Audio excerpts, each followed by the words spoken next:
Verses 5 to 10. The friends of Israel here interposed to save them if possible from ruining themselves, but in vain. The physicians of their state would have healed them, but they would not be healed. Their watchmen gave them warning, but they would not take warning, and so their blood is upon their own heads.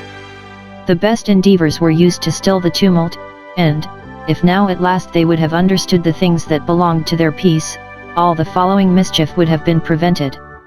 Moses and Aaron did their part, v5. Though it was against them that they murmured, v2, yet they bravely overlooked the affront and injury done them, and approved themselves faithful friends to those who were outrageous enemies to them. The clamor and noise of the people were so great that Moses and Aaron could not be heard. Should they order any of their servants to proclaim silence, the angry multitude would perhaps be the more clamorous, and therefore, to gain audience in the sight of all the assembly, they fell on their faces, thus expressing their humble prayers to God to still the noise of the sea, the noise of its waves, even the tumult of the people, the great trouble and concern of their own spirits. They fell down as men astonished and even thunderstruck, amazed to see a people throw away their own mercies, to see those so ill-humored who were so well taught, and their great earnestness with the people to cease their murmurings. They hoped to work upon them by this humble posture, and to prevail with them not to persist in their rebellion. Moses and Aaron beseech them, as though by them God himself did beseech them, to be reconciled unto God. What they said to the people Moses relates in the repetition of this story. 2. 129:30. Be not afraid, the Lord your God shall fight for you. Note, those that are zealous friends to precious souls will stoop to anything for their salvation. Moses and Aaron, notwithstanding the posts of honor they are in, prostrate themselves to the people to beg of them not to ruin themselves. Caleb and Joshua did their part. They rent their clothes in a holy indignation at the sin of the people, and a holy dread of the wrath of God, which they saw ready to break out against them.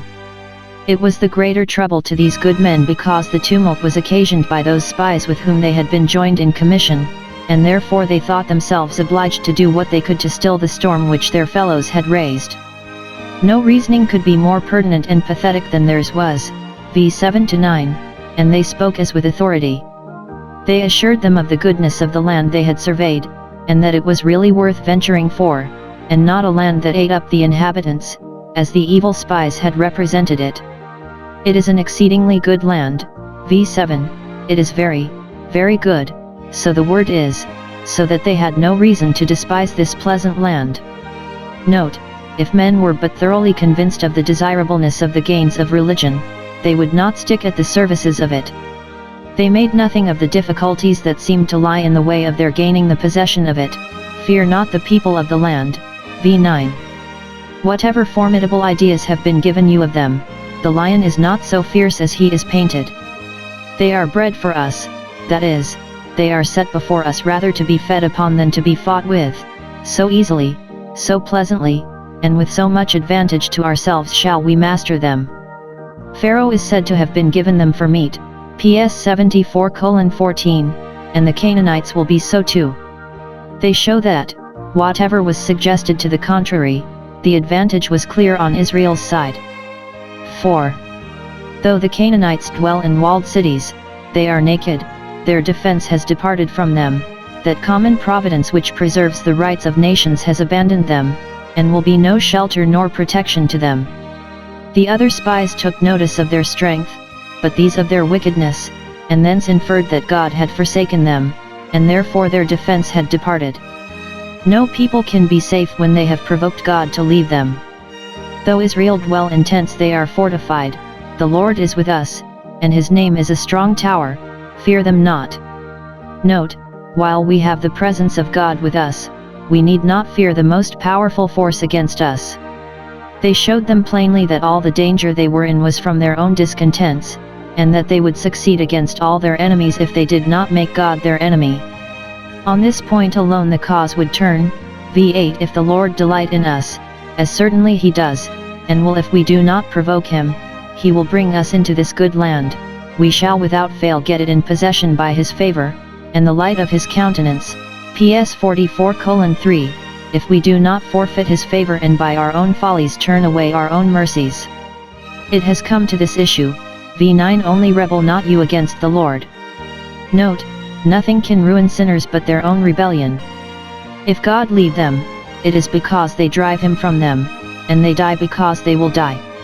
None are excluded the heavenly Canaan but those that exclude themselves. And, now, could the case have been made more plain? Could it have been urged more closely? But what was the effect? It was all to no purpose. They were deaf to this fair reasoning, nay, they were exasperated by it, and grew more outrageous. All the congregation bade stone them with stones. v10. The rulers of the congregation, and the great men, so Bishop Patrick, ordered the common people to fall upon them, and knock their brains out. Their case was sad indeed when their leaders thus caused them to err. Note, it is common for those whose hearts are fully set in them to do evil to rage at those who give them good counsel. Those who hate to be reformed hate those that would reform them, and count them their enemies because they tell them the truth. Thus early did Israel begin to misuse the prophets, and stone those that were sent to them, and it was this that filled the measure of their sin. Mt 23:37. Stone them with stones. Why, what evil have they done? No crime can be laid to their charge, but the truth is these two witnesses tormented those that were obstinate in their infidelity. Revelation 11:10. Caleb and Joshua had but just said, "The Lord is with us, fear them not." v9 And, if Israel will not apply those encouraging words to their own fears, those that uttered them know how to encourage themselves with them against this enraged multitude that spoke of stoning them, as David in a like cause. 1 Sa. 30:6. Those that cannot prevail to edify others with their counsels and comforts should endeavor at least to edify themselves. Caleb and Joshua knew they appeared for God and his glory, and therefore doubted not but God would appear for them and their safety. And they were not disappointed, for immediately the glory of the Lord appeared, to the terror and confusion of those that were for stoning the servants of God. When they reflected upon God, v3, his glory appeared not to silence their blasphemies, but, when they threatened Caleb and Joshua, they touched the apple of his eye, and his glory appeared immediately. Note, those who faithfully expose themselves for God are sure to be taken under his special protection, and shall be hidden from the rage of men, either under heaven or in heaven.